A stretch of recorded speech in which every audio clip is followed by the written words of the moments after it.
वन्दनं वीरं जानकी शोकनाशनं कपीशमक्षहन्तारं वन्दे लङ्काभयङ्करं भक्तिभक्त भगवन्त गुरो चतुर्नाम वपु एक इनके पद बंदन किए नासत विघ्न अनेक। बोले वृंदावन बिहारी लाल की जय। भागवत महापुराण की जय। सुखदेव भगवान की जय। परम मंगलमय परात्पर अखिलेश्वर अचिंत कल्याण गुणगण निधान सर्वेश्वर सर्वाधिपति अकारण करुणा वरुणालय अकारण करुणाकारक सकल जन कल्लशापहारक परात्पर परब्रह्म सच्चिदानंद स्वरूप परमपिता परमात्मा श्री राधा गोविंद सरकार राधा रमण बाधारण श्री वाक्य बिहारी लाल उनका यह वांगमय शब्दमय विग्रह श्रीमद्भागवत महापुराण। कोटि कोटि नमन कोटि कोटि प्रणाम। परम पावन पुराण ग्रंथ पारमहंसों की पावन सहिता को परमाराध्य नंद नंदन यशोदानंदन ब्रज रंजन देवकी नंदन श्याम सुंदर श्री कृष्ण के पाद बिंदुओं पर कुर्सा नमन नतमस्तक वंदन एवं अभिनंदन। उनकी अलादनी शक्ति प्राण प्रिया जगत वंदनी शुभानुनंदनी भासुती जगदीश्वरी बरसाने वाली श्री किशोरी जो के पावन चढ़ा बिंदुओं पर कुर्सा अपनति समस्त भूतादि सी आराम में सब जग जानी करहूं प्रणाम जोर जुग पाए। हम सबका यह परमो सौभाग्य की भागवत तथा सीखने का सदसंकल्प विचार लेकर के एक स्थान से एक साथ जुड़ करके और इस पावन पुराण की तरफ अपने मति बुद्धि को लगा करके तैयारी कर रहे हैं। बड़ा ही आनंद आ रहा है। और अभी हम सब चर्चा कर रहे हैं प्रथम स्कंद के अंतर्गत बड़े ही सुंदर चरित्र पर बने हुए हैं। कल के दिवस में हम सब ने देखा कि किस प्रकार पारमहंसों की पावन संहिता श्रीमद् भागवतम का निर्माण, ऐसे पावन ग्रंथ का निर्माण श्री वेद व्यास भगवान ने किया। क्योंकि नारद जी ने आकर के उनको इस भागवत जी का परम ज्ञान प्रदान किया है और इसी को विस्तार वेद व्यास जी ने किया है। क्योंकि वेद व्यास जी को उन्होंने कहा यथा धर्मादयश्चार था मुनिवर्यानुकीर्तिता ना तथा वासुदेवस्य महिमा है न वर्णिता। तो आप भगवान की लीलाओं का वर्णन कीजिए और सुखदेव मुनि को ही उत्तम अधिकारी मान करके कि कोई परमहंस ही हो जो है पारमहंसों की पावन संहिता को ग्रहण करे। वराह पीडम अहोवकीयम आदि श्लोकों को जब श्रवण किया है, भगवान के स्वरूप और स्वभाव को जब जाना है, सुखदेव मुनि जो निर्गुण निराकार ब्रह्म का ध्यान लगाए बैठे थे वह महाराज सगुण साकार श्री कृष्ण के सुंदर चरित्र लीला उससे खींचे चले आए और आकर के फिर श्रीमद् भागवत महापुराण का उन्होंने अपने पिता श्री वेद व्यास जी से अध्ययन किया। तो तात्पर्य यह है, सूत जी महाराज सोनकाद ऋषियों से कह रहे हैं कि आत्मा रामाश्च मुनयो निर्गंथाप्युरुक्रमे कुर्वन्तु हेतु किं भक्तिम इत्थम भूत गुणो हरि। बोले भगवान श्री हरि के गुण ऐसे हैं कि जो आत्मा राम हो चुके हैं, जिनकी अविद्या की गांठ खुल चुकी है, बोले ऐसे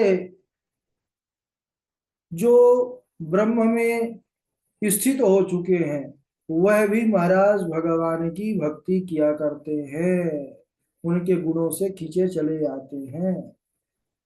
तो तात्पर्य है कि सुखदेव मुनि ने इस भागवत को ग्रहण किया वेद व्यास जी से और फिर यही भागवत को राजा परीक्षित के माध्यम से उन्होंने जन जन तक पहुंचाया।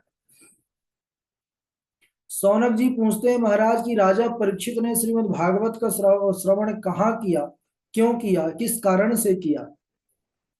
तो सौनक जी जब इस प्रकार प्रश्न किए तब उन्होंने राजा परीक्षित के जन्म की कथा का यहाँ पर वर्णन प्रारंभ किया है।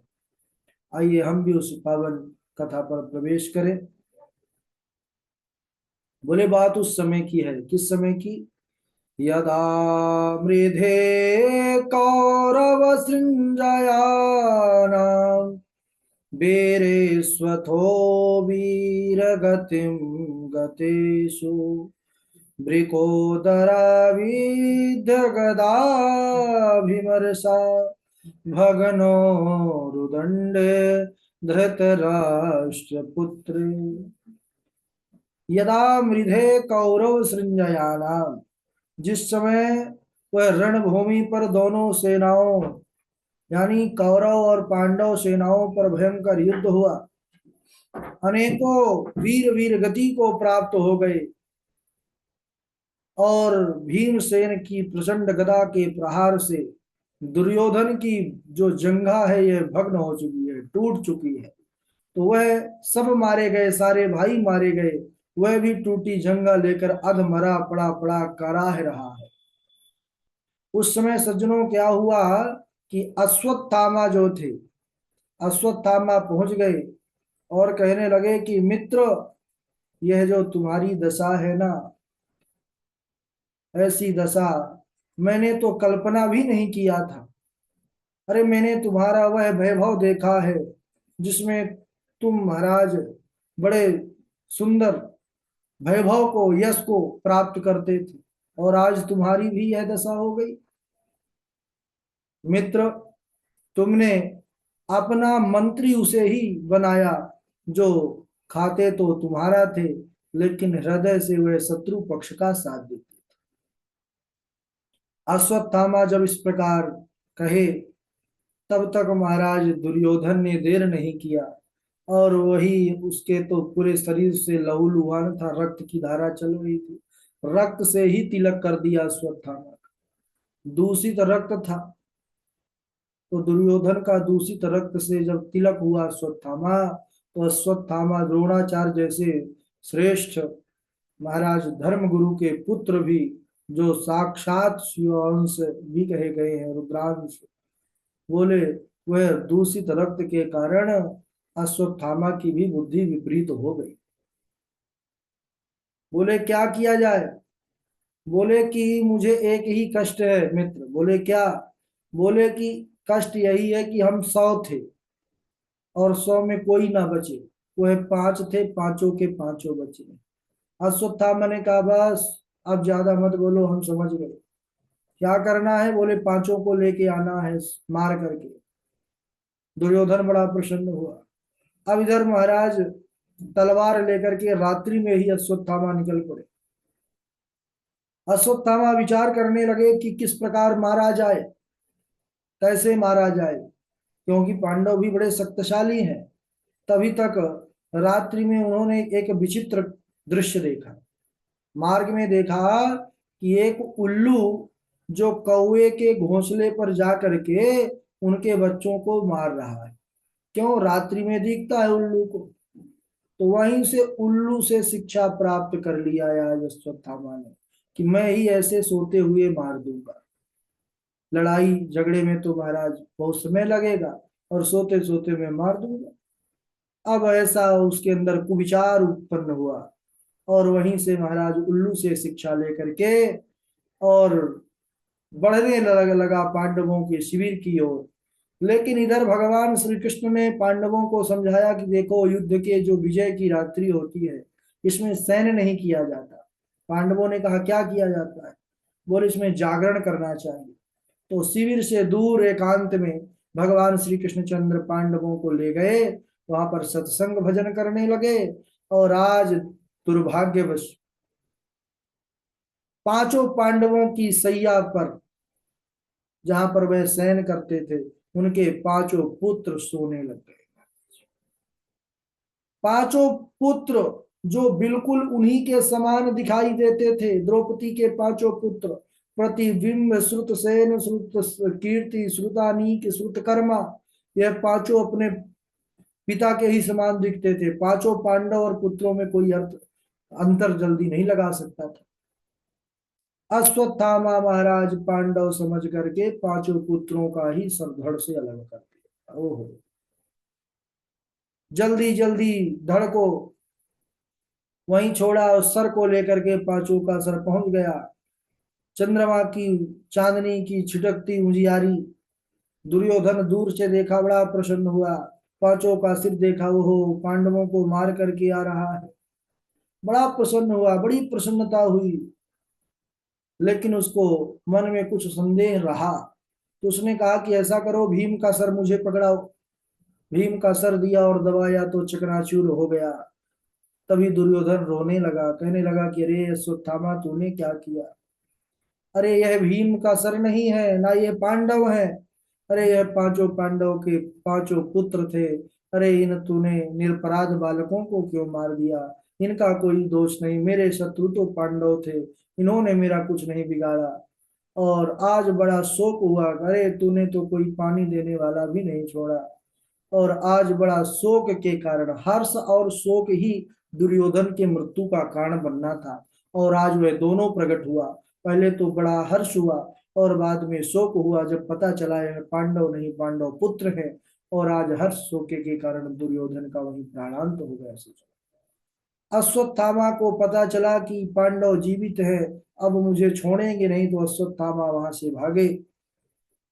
लेकिन अभी आइए हम लोग महाराज मैया द्रौपदी के यहाँ की करुण झांकी देखते हैं।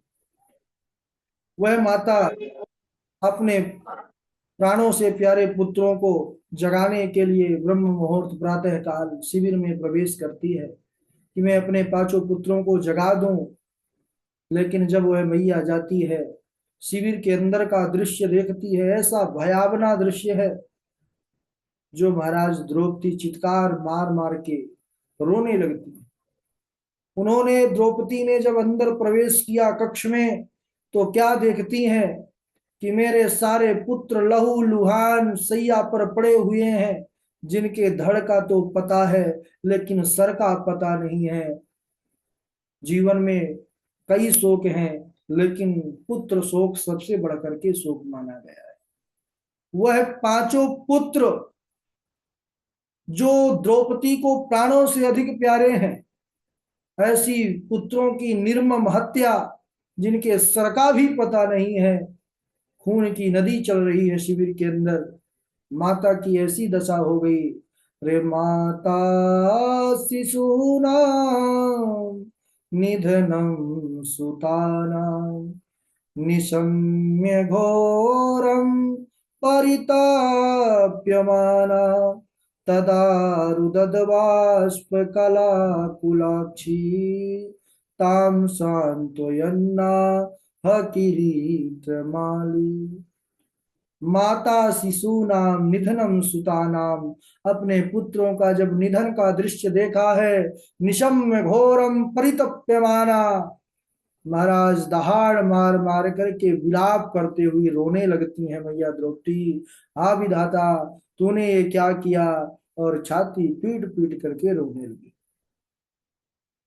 ताम सांत्वयन्नाह किरीट माली। उसी समय अर्जुन पहुंचते हैं और अर्जुन आकर के द्रौपदी को सांत्वना प्रदान करते हैं कि हे द्रौपदी, तुम शोक मत करो, जिस भी अधम ने ऐसा कार्य किया है, मैं उसका वध अवश्य करूंगा। इस प्रकार अर्जुन प्रतिज्ञा लेते हैं, तभी तुम्हारे आंसू को पोंछूंगा। ऐसा कह करके अर्जुन भगवान श्री कृष्णचंद्र को सारथी बनाते हैं और अश्वत्थामा का पीछा करते हैं। अश्वत्थामा जहां तक भागे तो भागे, लेकिन घोड़ा थक करके गिरा। अब महाराज अश्वत्थामा को लगा कि अब मैं बचूंगा नहीं, तो अश्वत्थामा ने क्या किया? ब्रह्म विद्या ब्रह्मास्त्र का उनको ज्ञान था, ब्रह्मास्त्र का संधान करके अर्जुन के ऊपर छोड़ दिया। अब ब्रह्मास्त्र अमोघ, जैसे शैवास्त्र है, वैष्णवास्त्र है, ब्रह्मास्त्र है, ये अमोघ अस्त्र है सज्जनों। इनका कोई प्रतिकार नहीं है, यह विनाश ही करते हैं, या लक्ष्य जिसको भेद करके संधान किया जाए उसका नष्ट होना निश्चित रहता है। लेकिन ब्रह्म शक्ति को ब्रह्मास्त्र भी नहीं मारता है। ब्रह्मास्त्र का संधान तो कर दिया, वह ब्रह्मास्त्र दसों दिशाओं को जलाता हुआ अर्जुन की तरफ बढ़ा। अर्जुन महाराज गांडीवधारी, अर्जुन के हाथों से अस्त्र शस्त्र छूट गए। अर्जुन हाथ उठा करके चिल्लाने लगा, अरे हे केशव बताओ बचाओ, यह चारों ओर से यह भयंकर तेज मुझे जलाए दे रहा है, यह क्या है, मैं इसे जानता नहीं हूँ, मेरी रक्षा करो माधव, रक्षा करो केशव, रक्षा करो। जब अर्जुन इस प्रकार आर्त भाव से भगवान को पुकारा है, भगवान तो आर्त भाव से पुकारने वाले का सदैव ही ख्याल करते हैं। भगवान ने अर्जुन से कहा कि अरे अर्जुन घबराओ मत, यह अश्वत्थामा के द्वारा चलाया हुआ ब्रह्मास्त्र है और इसका प्रतिकार कोई और अस्त्र नहीं है, इसलिए तुम भी वही करो जिसको इस अश्वत्थामा ने किया है। अर्जुन भी ब्रह्मास्त्र का प्रयोग किए हैं आज। महाराज दोनों अमोघ अस्त्र, ऐसा लगा कि दोनों टकराने वाले हैं और त्रिकाल जो तीनों लोक है नष्ट हो जाएंगे। उस समय भगवान ने अर्जुन से कहा कि देखो, ब्रह्मास्त्र चलाने की तो विद्या पता है अश्वत्थामा को, लेकिन लौटाना जानते नहीं। ऐसा करो, तुम ही अस्त्रों को दोनों को लौटाओ।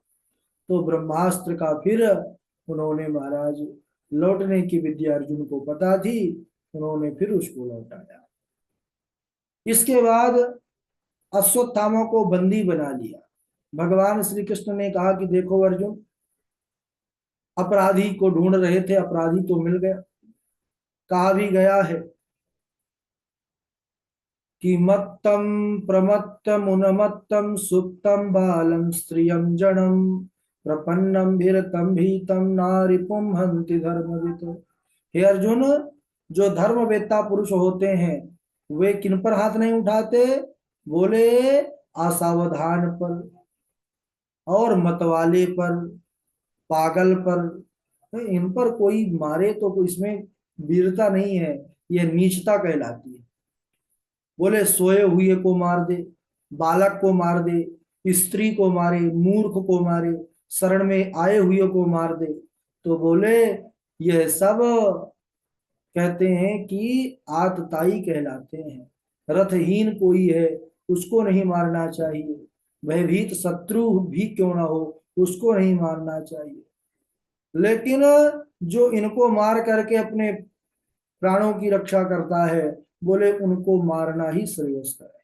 तुमने द्रौपदी से प्रतिज्ञा भी किया था कि मैं मारूंगा, तो तुम मारो। अभी अपराधी अश्वत्थामा खड़ा है सामने, मार दो।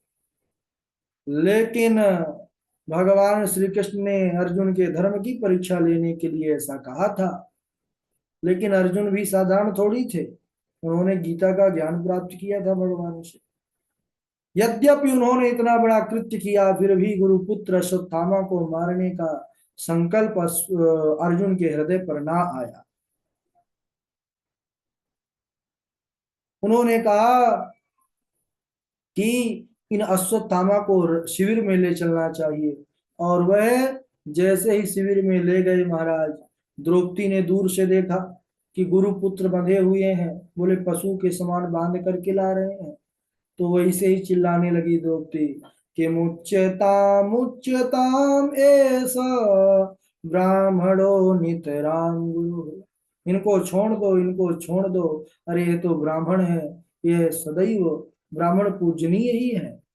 और फिर जिन गुरुदेव के द्वारा आपने सुंदर धनुर्विद्या आदि सुंदर विद्याओं को प्राप्त किया है, उन द्रोणाचार्य के पुत्र ही है, मानो द्रोणाचार्य ही पुत्र रूप में सामने खड़े हुए हैं। और दूसरी बात यह है कि फिर इनकी भी माँ है। एक माँ का पुत्र मर जाने पर क्या कष्ट होता है, ये मैं समझ सकती हूँ। इसलिए जैसे मैं विलाप आज करती हूँ, कल को इनकी माँ भी विलाप करेगी, और मैं ऐसा नहीं चाहती। इन्हें छोड़ दो। द्रौपदी के धर्म और न्याय संगत वचनों को सुन करके भगवान श्री कृष्ण बड़े प्रसन्न हुए, अर्जुन भी प्रसन्न हुए, और महाराज युधिष्ठिर ने भी अनुमोदन किया। लेकिन भैया भीम धर्म दल के नेता, उन्होंने अपना उठाया है गदा, बोले तुम सब छोड़ दो, लेकिन मैं इस दुष्ट को छोड़ने वाला नहीं, अभी खोपड़ी में एक मारता हूँ गदा। भगवान श्री कृष्ण ने सावधान किया, अरे भैया भीम ठहरिए थोड़ा सा। भैया भीम को रोका है, और इधर भगवान श्री कृष्णचंद्र ने कुछ कहा है जो सभी के लिए यहाँ पर अभिमत रहेगा, और कुछ ऐसा होगा कि सब लोग प्रसन्न होंगे और ब्रह्मास्त्र का पुनः प्रयोग अभी एक बार और होगा, जो उत्तरा के गर्भ के लिए नष्ट करने के लिए होता है। उसको हम अगले दिवस श्रवण करेंगे। आज यहीं तक। बोलिए वृंदावन बिहारी लाल की जय। बारी बारी से श्लोक सभी लोग सुनाएंगे। सबसे पहले झा जी हैं, और उनके बाद पूर्वी जी हैं, उनके बाद वासवी शर्मा जी हैं, वासवी जी के बाद सुष्मिता त्रिपाठी जी हैं, फिर चंदन कुमार पांडे जी हैं, चेतना देवी जी हैं, प्रभाकर आचार्य जी हैं, सुनील शास्त्री जी हैं, और वैष्णवी तिवारी जी हैं, बबीता जी हैं, नमित कुमार तिवारी जी हैं, हरिओम त्रिपाठी जी हैं, आदित्य गौतम जी हैं, हर्षिता जी हैं, जयनाथ त्रिपाठी जी, और सबका नाम निसर्ग पाठक जी। चलिए जय द्विवेदी जी सुनाइए। राधे राधे गुरु जी। राधे राधे गुरु जी। हाँ राधे राधे झा जी सुनाए। अहम पुरातीत भवे भवम मुने दास्यास्तु कस्याश्चन वेदवादिनां निरूपितो बालक एव योगिनां शुश्रूषेण प्रावृषि निरदिदीक्षताम् निरू निरूपितो बालक एव योगिनां शुश्रूषेण प्रावृषि निरविवीक्षताम्। नमो भगवते तुभ्यं वासुदेवाय धीमहि प्रद्युम्नाय निरुद्धाय नमः संकर्षणाय च। वराहपीडं नटवरवपुः कर्णयोः कर्णिकारं बिभ्रद्वासः कनककपितं वैजयन्तीं च मालां रन्ध्रान् वेणोरधरसुधया पूरयन् गोपवृन्दैर्वृन्दारण्यं सपदरमणं प्रादिशद गीतकीर्ते। अहो बकीयं स्तनकालकूटं जिगान्तयापाय यदाप्यसाध्वी लेभे गतिं धात्युचितां ततोऽन्यः कं वा दयालुं शरणं व्रजेम।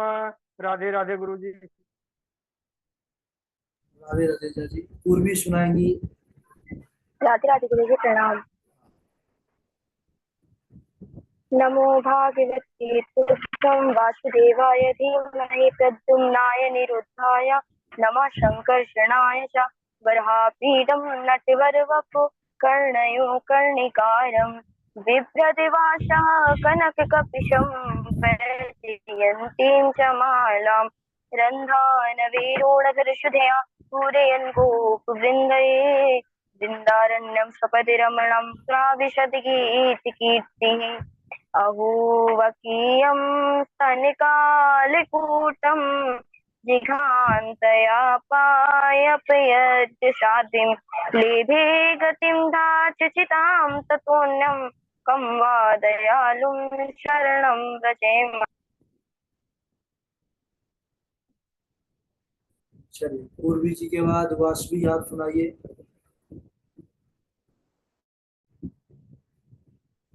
वासवी।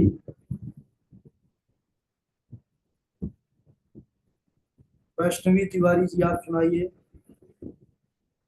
राधे राधे गुरुजी प्रणाम।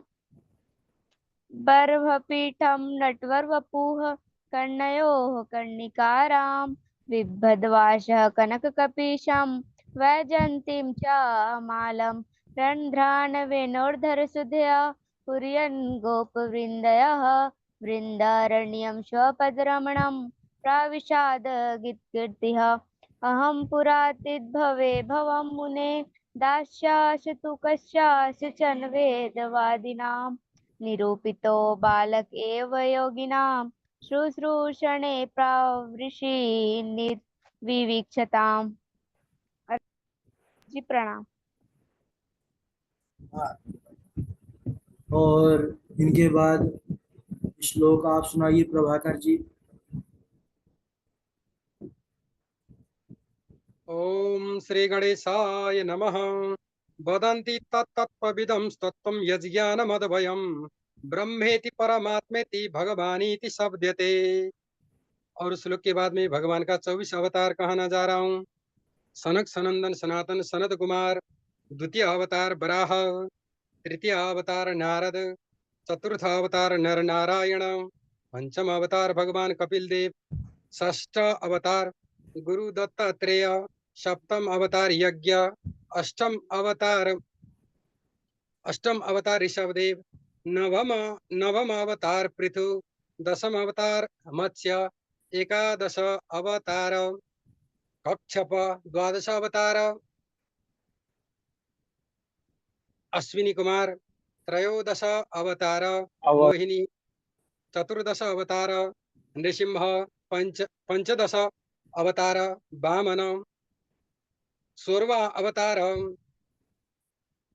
भगवान परशुराम, 17 अवतार व्यास, 18 अवतार राम, 18 अवतार बलराम, 19वां अवतार राम, 20वां अवतार कृष्ण, 21वां अवतार हरि, 22वां अवतार हंस, 23वां अवतार बुद्ध, 24वां अवतार भगवान कल्कि का अब तक अवतरण नहीं हुआ है। अब कलयुग के समाप्त में भगवान कल्कि का अवतरण होने वाला है। जय श्री राम। नारायण गुरु जी।